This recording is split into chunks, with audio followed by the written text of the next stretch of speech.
नमस्कार प्रिय दर्शकों, हमारे चैनल स्टोरी टाइम्स में हिंदू धर्म जगत के 18 महत्वपूर्ण पुराण, 4 वेद, सनातन धर्म और पुरानी कथाओं में स्वागत है। आज का शीर्षक है गुरु द्रोणाचार्य की दया। गुरु द्रोण और राजा द्रुपद में वर्षों पुरानी शत्रुता चली आ रही थी, क्योंकि जब राजा द्रुपद और द्रोण सहपाठी थे तो राजा द्रुपद ने उनसे वादा किया था कि जब मैं राजगद्दी पर बैठूंगा तो तुम्हें आधा राज्य दे दूंगा। किंतु एक दिन द्रोण बहुत दुखी होकर अपनी गरीबी से तंग आए हुए सहायता पाने के लिए द्रुपद के पास पहुंचे, तो राजा पहचानने से ही इनकार कर दिया। इसी क्रोध के कारण ही द्रोण ने द्रुपद से बदला लेने की बात सोची। उन्होंने अपने शिष्यों की परीक्षा लेने के लिए उनसे कहा कि तुम में से ऐसा कौन है जो राजा द्रुपद के देश पर आक्रमण करके उसे पकड़कर हमारे पास ले आए। कौरव इस मामले में बड़े चतुर थे।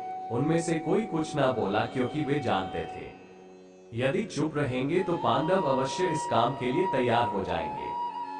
हुआ भी यही। पांडवों ने गुरुदेव के पैर छूकर कहा, गुरुजी, यदि आप हम पांडवों को आशीर्वाद दें तो हम अवश्य ही राजा द्रुपद को बंदी बनाकर चरणों में डाल देंगे। जाओ अर्जुन जाओ, बस एक बार उस स्वार्थी और झूठे आदमी को बंदी बनाकर हमारे हवाले कर दो। ऐसा ही होगा गुरुदेव। ये सुनकर पांडव वहां से पांचाल देश की ओर चल पड़े। राजा द्रुपद ने पांडवों के साथ पूरी शक्ति से युद्ध किया, किंतु अर्जुन और भीम के सामने उसकी एक न चली। अंत में उन्होंने राजा द्रुपद को बंदी बनाकर अपने गुरु के सामने पेश किया। राजा द्रुपद ने जब अपने सामने द्रोणाचार्य को देखा तो उनकी हैरानी की कोई सीमा न रही। वो शर्म के मारे धरती में गड़ा जा रहा था। क्यों राजा द्रुपद, अब तुम्हारा क्या इरादा है? अब बताओ कि हम दोनों में बड़ा कौन है, आप ही है।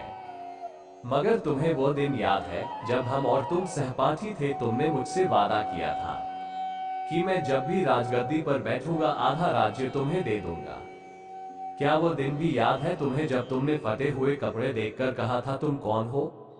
मैं तुम्हें पहचानता तक नहीं। मैं तुमसे राज्य मांगने नहीं, सहायता मांगने गया था। अब मुझे लज्जित न करो द्रोण भाई, ये तो मेरी भूल थी। मैं गद्दी के नशे में तुम्हारी मित्रता को भी भूल गया।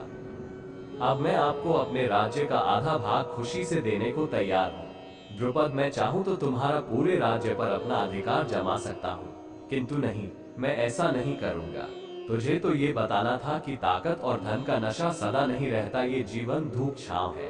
राजन, फिर तुम्हें तो मुझ पर दया नहीं आई। आज मैं तुम पर दया करता हूँ। जाओ, तुम मेरी ओर से स्वतंत्र हो।